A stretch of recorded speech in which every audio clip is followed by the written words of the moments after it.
এই বিড়াল, এটা কি তোর লেজ? না। এই মুরগ, এটা কি তোর লেজ? না। বানর, এটা কি তোর লেজ? না।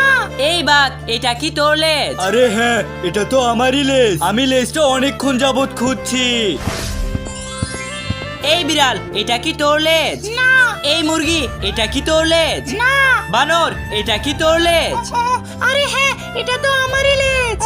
গোপাল ভাঁড়ের বাড়িতে কলা চুরি করতে গিয়ে পড়ে গেছিল। এই বিড়াল, এটা কি তোর লেজ? না। এই মুরগি, এটা কি তোর লেজ? আরে হ্যাঁ, এটা তো আমারই লেজ। আমার লেজ আমাকে দাও। এই বিড়াল, এটা কি তোর লেজ? আরে হ্যাঁ, এটা তো আমারই লেজ। প্লিজ আমাকে দিয়ে দাও। এই বিড়াল, শুনে রাখ, তোকে আমি এমনি এমনি লেজটা দিব না। যদি সকলে ভিডিওতে একটা লাইক করে রাখে আর একটা সাবস্ক্রাইব করে রাখে, তাহলেই তোকে আমি